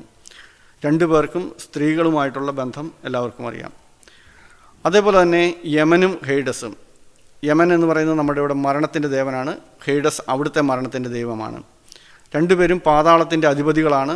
യമൻ ഇവിടുത്തെ ഉന്നതനായ ദൈവമായിരിക്കുന്ന ശിവൻ്റെ സഹോദരനാണ്. ഹെയ്ഡസ് അവിടുത്തെ ഉന്നതനായുള്ള ദൈവമായിരിക്കുന്ന സിയൂസിൻ്റെ സഹോദരനാണ്. യമൻ്റെ കൂട്ടത്തിൽ ഒരു പട്ടിയുണ്ട്. അതുകൊണ്ടാണ് ആളുകൾ മരിക്കാൻ തുടങ്ങുമ്പോൾ പട്ടി കാലം കൂവുക എന്ന് പറയുന്ന സംഭവമുള്ളത്. ആ പട്ടിയുടെ പേരാണ് സർവാരൻ. ഇതേപോലെ തന്നെ ഹെയ്ഡസിൻ്റെ കൂട്ടത്തിലും ഒരു പട്ടിയുണ്ട്. ആ പട്ടിയുടെ പേര് സർബാരസ്. പേര് പോലും അതേപോലെ തന്നെയാണ് ഉണ്ടായിരിക്കുന്നത്. അതുപോലെ തന്നെ യമൻ ആരെയൊക്കെ പിടിക്കണം, എപ്പോൾ കൊണ്ടുവരണം എന്നുള്ള കാര്യങ്ങളൊക്കെ തീരുമാനിക്കുന്നത് ചിത്രഗുപ്തനാണ്. പുള്ളി കണക്ക് നോക്കിയിട്ട് പറഞ്ഞു വിടും. അതേപോലെ തന്നെ ഹെയ്ഡസിനും ഉണ്ട് ഒരു ചിത്രഗുപ്തൻ, ഗേറ്റ് കീപ്പറുണ്ട്, ചാറോസ് എന്ന് പറയുന്നയാൾ. ഈ നാരദനും ഹെർമിസും രണ്ടുപേരും മെസ്സഞ്ചേഴ്സാണ്. അങ്ങോട്ടും ഇങ്ങോട്ടും ഏഷണി പരദൂഷണമൊക്കെ പറയാൻ വേണ്ടി പോകുന്ന ആളുകളാണ്. നാരദൻ വിഷ്ണുവിൻ്റെ മകനാണ്. ഹെർമിസും അവിടുത്തെ ഉന്നതനായ ദൈവമായ സിയൂസിൻ്റെ മകനാണ്. രണ്ടുപേരും ഭൂമിയിലേക്കും ആകാശത്തേക്കും ഭൂമിയിലേക്ക് സഞ്ചരിച്ച് രണ്ട് രാജ്യങ്ങൾ തമ്മിലുള്ള, രണ്ട് കൂട്ടർ തമ്മിലുള്ള കാര്യങ്ങളൊക്കെ കൈമാറ്റം ചെയ്യപ്പെടുന്നു. രണ്ടുപേരും ഏഷണിയും പരദൂഷണമാണ് രണ്ടുപേരുടെയും പണി. അതുപോലെ തന്നെ ഈ അദ്ദേഹത്തിൻ്റെ ഹെർമിസിൻ്റെ കയ്യിലൊരു വീണയുണ്ട്, ലൈറ എന്നാണ് പറയുന്നത്. അതേപോലെ തന്നെ നാരദൻ്റെ കയ്യിൽ ഒരു വീണയുണ്ട്, മഹതി എന്ന് പറയുന്ന മറ്റൊരു വീണ. ഇനി ഇവരുടെ ദൈവങ്ങളൊക്കെ നോക്കിക്കഴിഞ്ഞാൽ ഒരേ ദൈവങ്ങൾ അങ്ങോട്ടും ഇങ്ങോട്ടും ഒരേപോലെ തന്നെ മാറിയിരിക്കുന്നു. ചെറിയ ചെറിയ വ്യത്യാസങ്ങൾ മാത്രം. സിയൂസ് അവിടുത്തെ ഉന്നതനായ ദൈവമാണെന്ന് ഞാൻ പറഞ്ഞു. സിയൂസിന് തുല്യൻ എങ്ങനെയാണ് ഇന്ദ്രനാകുന്നത്? പൊസിഡോണും ശിവൻ ഇവിടുത്തെ ശക്തിയുടെ ദൈവമായിട്ടാണ് കണക്കാക്കപ്പെടുന്നത്. പൊസൈഡോണും അവിടുത്തെ ശക്തിയുടെ ദൈവമാണ്. യമൻ മരണത്തിൻ്റെ ദേവനാണ്. അവിടുത്തെ മരണത്തിൻ്റെ ദേവനാണ് ഹെയ്ഡസ്. ഇവിടുത്തെ മദ്യത്തിൻ്റെ ദേവനാണ് സോമം. അവിടുത്തെ മദ്യത്തിൻ്റെ ദേവനാണ് ഡയനീഷ്യസ്. സരസ്വതി അറിവിൻ്റെ ദേവതയാണ്, അവിടെ അധീന. ലക്ഷ്മി സ്വത്തിൻ്റെ ദേവതയാണ്, അവിടെ ഹേര. അതായത് നമ്മളിവിടെ ഈ ലക്ഷ്മിയുടെയൊക്കെ ചിത്രം കണ്ടാൽ അറിയാം. ഒരു കുടത്തിൻ്റെ അകത്ത് സ്വർണ്ണ നാണയം നിറച്ച് പിടിച്ചുകൊണ്ടാണ് ഇരിക്കുന്നത്. അവിടെ ഹേരയുടെ ചിത്രം നോക്കിക്കഴിഞ്ഞാലും അതേപോലെ തന്നെയാണ്. കോർണുകോപ്പിയ എന്ന് പറഞ്ഞിരിക്കുന്ന ഒരു ഇത് പിടിച്ചിട്ട് അതിൻ്റെ അകത്തുനിന്ന് സ്വർണ്ണ നാണയങ്ങൾ താഴെ വീണുകൊണ്ടിരിക്കുന്നു.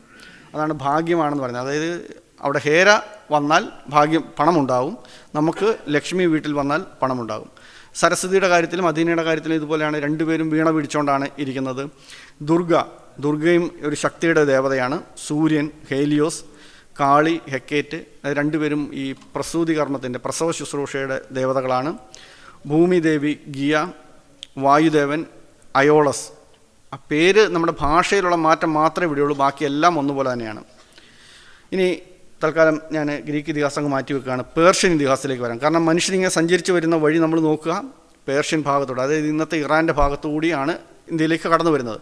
അങ്ങനെയാണെങ്കിൽ ഇറാനിലുള്ള എന്തെങ്കിലും കഥകൾ നമ്മളുമായിട്ടുണ്ടോ എന്ന് നോക്കുക. അതിൽ പേർഷ്യൻ ഒരു ഇതിഹാസമാണ് ഷാനാമ എന്ന് പറയുന്ന ഇതിഹാസം. അതിലൊരു കഥയാണ് രുസ്തമിൻ്റെയും തഹ്മീനയുടെയും കഥ. അതിൽ സബോളിസ്ഥാൻ എന്ന് പറയുന്ന ഒരു സ്ഥലത്തെ രാജകുമാരനായിരുന്നു രുസ്തം. രുസ്തം ഒരിക്കൽ ഇങ്ങനെ നടക്കാൻ പോകുമ്പോഴത്തേക്കും സാമങ്കൻ രാജാവിൻ്റെ മകൾ തഹ്മീനയെ കാണുന്നു. അപ്പോൾ അവർ ആദ്യ നോട്ടത്തിൽ തന്നെ പ്രണയബദ്ധരാകുന്നു. അപ്പോൾ സാമങ്കൻ്റെ അടുക്കൽ ചെല്ലുമ്പോൾ സാമങ്കൻ പറയുന്നത്, എനിക്കൊരു മകൾ മാത്രമേ ഉള്ളൂ, അവളെ ഞാൻ വേറെ ഇടത്തേക്കും കെട്ടിച്ചു വിടില്ല, നീ ഇവിടെ താമസിച്ച് ഈ രാജ്യത്തിൻ്റെ അവകാശിയാക്കാം, നീ ഇവിടെ താമസിക്കുകയാണെങ്കിൽ അവളെ വിവാഹം കഴിച്ച് തരാമെന്ന് പറയുന്നു. അങ്ങനെ അവളെ വിവാഹം കഴിക്കുന്നു. അങ്ങനെ തഹ്മീനെ വിവാഹം കഴിച്ച് തഹ്മീനെ ഗർഭിണിയാണെന്ന് അറിയുമ്പോഴത്തേക്കും രുസ്തം പറയുന്നു, ഇനി എനിക്കിവിടെ നിൽക്കാൻ പറ്റില്ല, ഞാൻ പോകുകയാണെന്ന് പറഞ്ഞിട്ട് രുസ്തം അവിടെ നിന്ന് വിട്ടുപോകുന്നു. ഇതുതന്നെയാണ് ചിത്രാംഗതയുടെ കാര്യത്തിൽ അർജുനൻ കാണിച്ചതായിട്ട് മഹാഭാരതത്തിൽ എഴുതിയിരിക്കുന്നത്.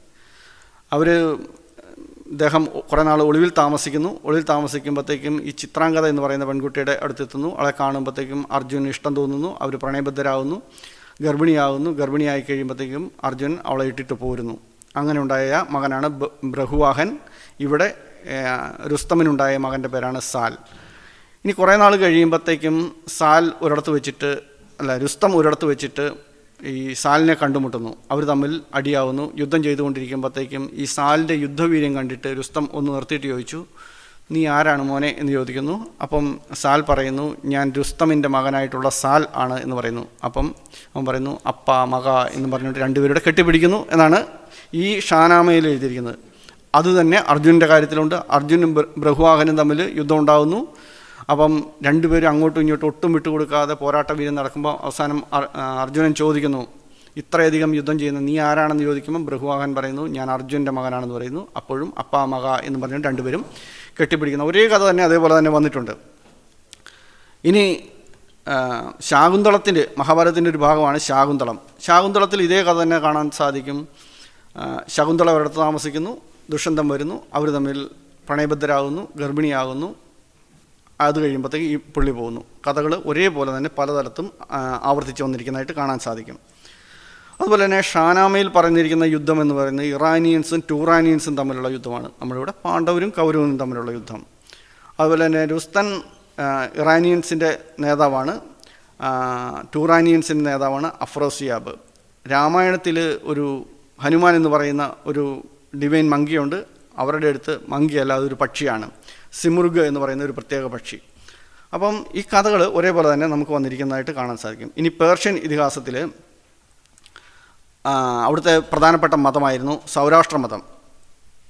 സൗരാഷ്ട്ര മതത്തിൽ പല ദൈവങ്ങളും ഇതേപോലെ തന്നെ നമുക്ക് കാണാൻ പറ്റും. സൗരാഷ്ട്രയുടെ പ്രധാനപ്പെട്ട ദൈവമാണ് അഹൂരമസ്ത, നമ്മുടെ ഇവിടെ ബ്രഹ്മാവ്. ഈ അഹൂരമസ്തയുടെ തൊട്ട് താഴെ രണ്ട് ദൈവങ്ങളുണ്ട്, മിത്രാസും അഹരിമാനും. അതുപോലെ തന്നെ ബ്രഹ്മാവിൻ്റെ തൊട്ട് താഴെയാണ് വിഷ്ണുവും ശിവനും വരുന്നത്. നമ്മുടെ ഇവിടെ ലക്ഷ്മിക്ക് പകരമായിട്ട് അവരുടെ ദൈവമാണ് അനാഹിത.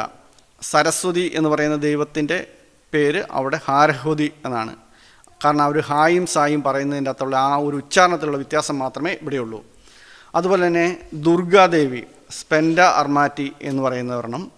ഈ ഇന്ദ്രൻ അവരുടെ വരേത്രാഹന എന്ന് പറയുന്ന ദൈവം. ഞാൻ മുമ്പ് പറഞ്ഞത് നിങ്ങൾ ഓർക്കുന്നുണ്ടോ എന്നറിയില്ല. ഇന്ദ്രൻ വൃത എന്ന് പറയുന്ന ഒരു വിചിത്ര ജീവിയെ കൊല്ലുന്നു. അതുകൊണ്ട് ഇന്ദ്രന് വൃതാഹനൻ എന്നൊരു പേരുണ്ട്. അവിടുത്തെ പേര് നോക്കൂ, വരേത്രാഹന. കഥകൾ എവിടെ നിന്നാണ് വന്നിരിക്കുന്നത് എന്നുള്ളതിൻ്റെ വളരെ വ്യക്തമായിട്ട് നമുക്കിതിനകത്ത് മനസ്സിലാക്കാം. നമ്മുടെ വരുണനാണ് അവർക്ക് തൃഷ്ട്യ, അഗ്നി, അട്ടാർ എന്നാണ്. സോമം, ഹൗമ എന്നാണ് അവർ പറയുന്നത്. അവർ ഹിന്ദുമതത്തിൽ പ്രധാനമായിട്ടും ധർമ്മമാണ് മുൻപിൽ വെക്കുന്നത്. അധർമ്മത്തിനെതിരായിട്ട് നിൽക്കണം എന്നുള്ളതാണ്. അവരുടെ സൗരാഷ്ട്ര മതത്തിൻ്റെ പ്രധാനപ്പെട്ടത് ആഷാവോഹു എന്ന് പറയുന്ന ഒരു ഗ്രന്ഥവും അതിൽ പറഞ്ഞിരിക്കുന്ന കാര്യങ്ങളും ഈ ഹിന്ദുമതത്തിലെ ധർമ്മത്തിൽ പറഞ്ഞിരിക്കുന്ന പല കാര്യങ്ങളും ഒരേപോലെ തന്നെയാണ്. ഇനി ദൈവന്മാരെ വിളിക്കുന്ന പേര് അങ്ങോട്ടും ഇങ്ങോട്ടും ഒന്ന് മാറിപ്പോയി. നമ്മളിവിടെ നല്ല കാര്യങ്ങളുടെ ദൈവങ്ങളെ ദേവന്മാരെന്നും ചീത്ത കാര്യങ്ങൾ ചെയ്യുന്നവരെ അസുരന്മാരെന്നും വിളിക്കുന്നത്. കഥ അവിടുന്ന് ഇങ്ങോട്ട് വന്നപ്പോൾ തിരിഞ്ഞു പോയതുകൊണ്ടാണ് ഇങ്ങനെ വന്നിരിക്കുന്നത്. അവരുടെ അടുക്കൽ അഹുരന്മാരാണ് നല്ല ദൈവങ്ങൾ, ദീവ എന്ന് പറയുന്ന മോശം ദൈവങ്ങളുമാണ്. അവിടെ നിന്നാണ് ഇങ്ങോട്ട് വന്നപ്പോൾ തിരിഞ്ഞു പോയത്. കാരണം അതിൻ്റെ അപ്പുറത്തോട്ടുള്ളതെല്ലാം ഏതാണ്ട് ഇതേപോലെ തന്നെയാണ് ഉള്ളത്. ഇനി വിഷ്ണുവും അവരുടെ ദൈവമായ മിത്രയും തമ്മിൽ, വിഷ്ണു സൂര്യദേവനാണ്, മിത്രനും സൂര്യദേവനാണ്. വിഷ്ണുവിൻ്റെ ഉദ്ദേശം ധർമ്മത്തെ പുനഃസ്ഥാപിക്കുക എന്നുള്ളതാണ്. മിത്രൻ്റെ ഉദ്ദേശം ദീനിനെ പ്രിസർവ് ചെയ്യുക എന്നുള്ളതാണ്. ഈ ദീൻ വേറെ എവിടെയും നിങ്ങൾ കേട്ടിട്ടുണ്ടെങ്കിൽ ഓർക്കുക, ഇറാനിയിൽ നിന്നുമാണ് അത് അങ്ങോട്ട് പോയിരിക്കുന്നത്. വിഷ്ണു സ്ഥിതി നിലനിർത്തുന്നു, അതിൽ വിഷ്ണു ധർമ്മത്തെ നിൽക്കുന്നു, അധർമ്മത്തെ ഇല്ലാതാക്കുന്നു. ബ്രഹ്മാവിന് ശേഷമുള്ള രണ്ടാമത്തെ പുള്ളിയാണ് വിഷ്ണു. അതുപോലെ തന്നെ പാഴ്സി മതത്തിലും ഹിന്ദു മതത്തിലും തമ്മിലുള്ള മറ്റു കുറേ ഒരുപാട് ആചാരങ്ങളിലുള്ള സാമ്യം നമുക്ക് കാണാൻ സാധിക്കും. ഹിന്ദു മതത്തിൽ യജ്ഞം എന്ന് പറയുന്ന പരിപാടിയുണ്ട്, തീയൊക്കെ കത്തിച്ച് അതിൻ്റെ അകത്തുള്ള. അവരുടെ പ്രധാനപ്പെട്ട പാഴ്സികളുടെ പ്രധാനപ്പെട്ട ആരാധനയാണ് യസ്ന എന്ന് പറയുന്നത്. ഹിന്ദു മതത്തിൽ സോമം വെച്ചിട്ടുള്ള യാഗങ്ങൾ, സോമയാഗം എന്ന് പറയുന്ന മദ്യം ഉണ്ടാക്കി കുടിക്കുന്ന പരിപാടിയാണ്. അവിടെ അവർക്ക് ഹൗമ എന്നാണ് പറയുന്നത്. ഹിന്ദു മതത്തിൽ പ്രധാനപ്പെട്ട ഒരു കാര്യമാണ് മന്ത്രജപങ്ങൾ എന്ന് പറയുന്നത്. അവർ അതേ കാര്യം അവർ പറയുന്ന ആഷാം വോഹു എന്ന് പറയുന്നു. മന്ത്രവും ജപവും എന്ന് തന്നെയാണ് അതിൻ്റെയും അർത്ഥം. അതുപോലെ പ്രത്യേകമായിട്ടുള്ള ചില മന്ത്രങ്ങളുണ്ട്, അതിനവർ മാത്ര എന്നാണ് പറയുന്നത്. അഹുര എന്ന് പറയുന്നത് ഹിന്ദു മതത്തിലെ അസുരന്മാർ, അവിടെ ദേവന്മാരും, ഞാൻ പറഞ്ഞതാണ്, ദേവന്മാർ അസുരന്മാരുമാണ്. ദേവതാ സങ്കല്പം മറ്റു പല മതങ്ങളിലും ഇല്ല. ഹിന്ദു മതത്തിൽ ദേവതയുണ്ട്, പാഴ്സി മതത്തിലും യസാത എന്ന് പറയുന്ന സ്ത്രീ ദൈവങ്ങളുണ്ട്. യമൻ അവർക്ക് ഇമനാണ്. ഇനി പാഴ്സിയും ബ്രാഹ്മണന്മാരും തമ്മിൽ ഒരുപാട് ബന്ധങ്ങൾ കാണിക്കാൻ സാധിക്കും.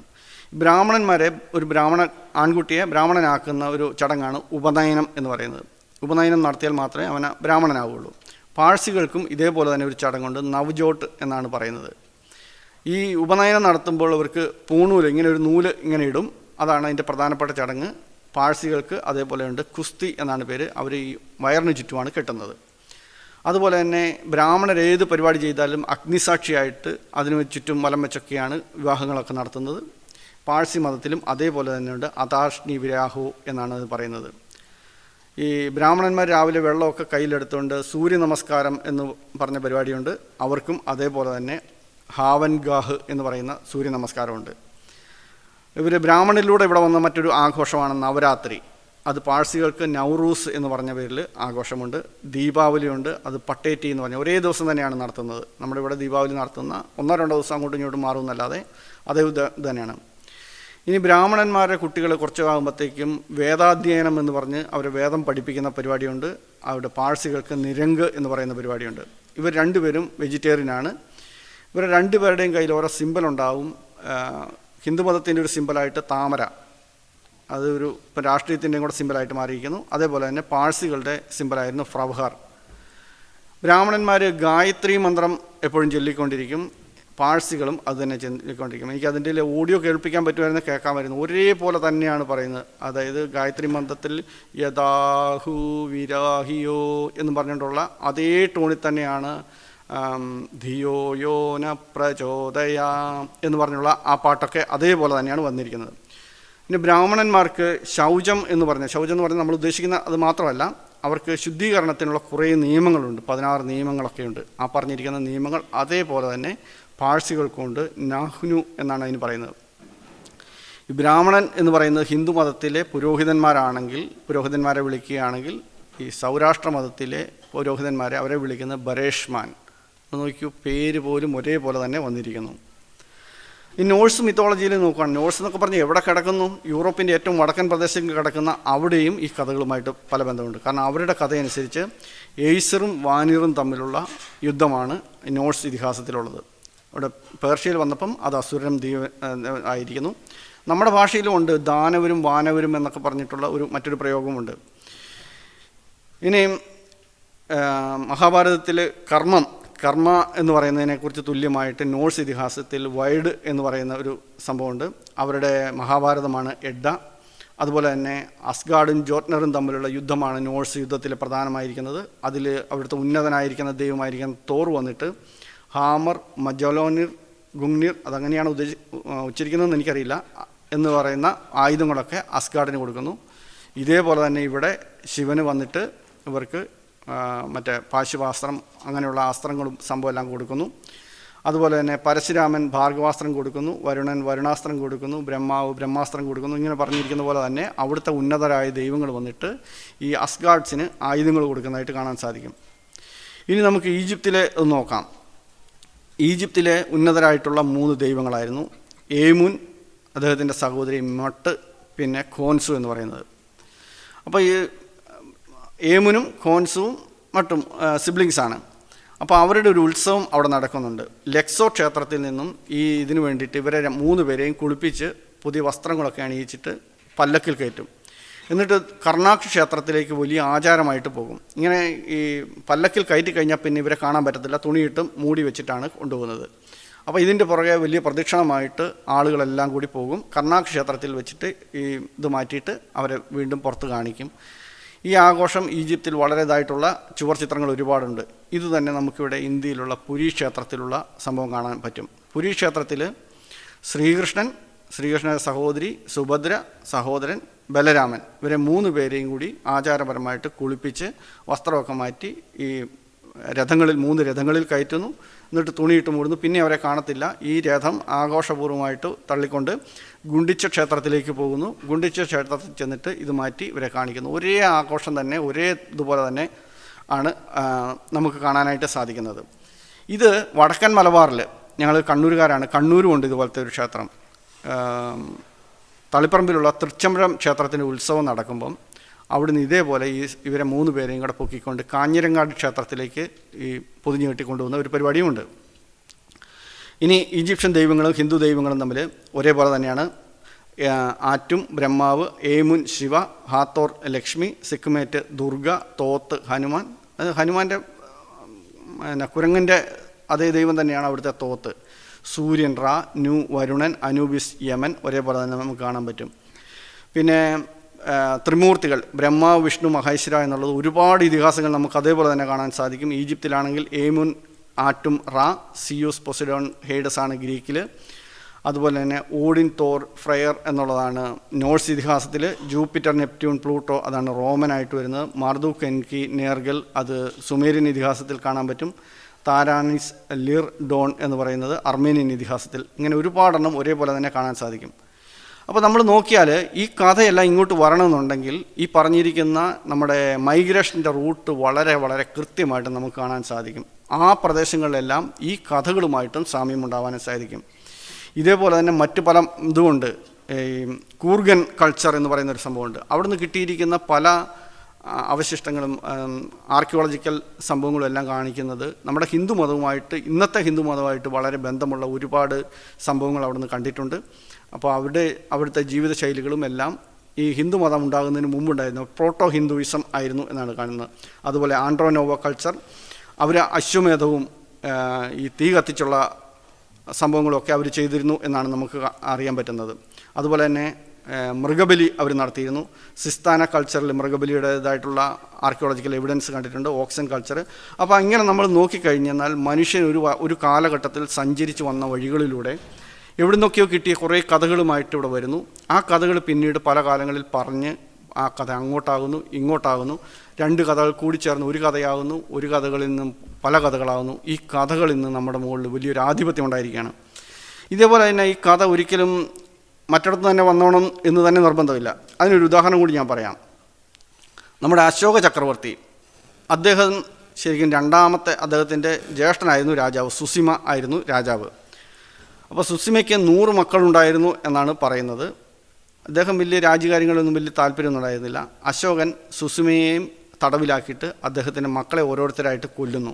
ഒരു 100 മക്കളുണ്ടായിരുന്നു, 100 പേരെയും കൊല്ലുന്നു. അവസാനം കലിംഗ രാജ്യത്തുണ്ടായിരുന്ന ജ്യേഷ്ഠൻ്റെ സഹോദരനെ കൊല്ലുന്നു. കൊന്നിട്ട് വിജയ് ശ്രീലാളിതനായിട്ട് വീട്ടിലേക്ക് വരുമ്പോൾ അശോകൻ്റെ ഭാര്യ കരുവാകി അവർ വാതക്കൽ നിൽക്കുന്നു. അവർ പറയുന്നു, ഞാൻ പോവുകയാണ് എന്ന് പറഞ്ഞു. നേരം പറഞ്ഞു, നിൻ്റെ കൂട്ടത്തിൽ ഇനി എനിക്ക് ജീവിക്കാൻ പറ്റില്ല. അവർ ചിലപ്പോൾ ഒരുപക്ഷെ ചോദിച്ചത് ഇങ്ങനെയായിരിക്കാം, സംഭവിച്ച എന്തെങ്കിലും നല്ലതായിരുന്നോ, ഇനി സംഭവിക്കാൻ നിൻ്റെ കാര്യത്തിൽ ഇനി നീ സംഭവിക്കാൻ പോകുന്നത് നല്ലതായിരിക്കും എന്ന് നിനക്ക് ഉറപ്പുണ്ടോ, നീ പിടിച്ചെടുത്തതെല്ലാം നീ എന്തെങ്കിലും കൊണ്ടുപോകുമോ എന്ന് പറഞ്ഞുകൊണ്ട് അശോകനെ ശപിച്ച് അവിടുന്ന് ഇറങ്ങിപ്പോകുന്ന കരുവാകി പറഞ്ഞിരിക്കുന്ന ആ കാര്യങ്ങളാണ് നേരെ തിരിച്ചിട്ട്, നീ എന്ത് ചെയ്താലും നല്ലതാണ്, ആരെ കൊന്നാലും നല്ലതാണ്, ഇതെല്ലാം നല്ലതാണ്, ഇതെല്ലാം ഞാൻ തന്നെ നേരെ തീരുമാനിച്ചതാണ് എന്ന തരത്തിലേക്ക് തിരിച്ചു വച്ചിരിക്കുന്നത്. അപ്പോൾ ഞാൻ നിർത്തുകയാണ്. നമ്മളിന്ന് കഥകളായിട്ട് വയ്ക്കുന്നത്, നമുക്ക് മഹാഭാരതവും രാമായണവും എല്ലാം നമുക്ക് കഥകളായിട്ട് വായിക്കാം. അതൊക്കെ ഒരു കാലഘട്ടത്തിൻ്റെ കഥകളും ചരിത്രങ്ങളും നമ്മുടെ ഇതിഹാസങ്ങളും സാഹിത്യമായിട്ട് നമുക്ക് കണക്കാക്കാം.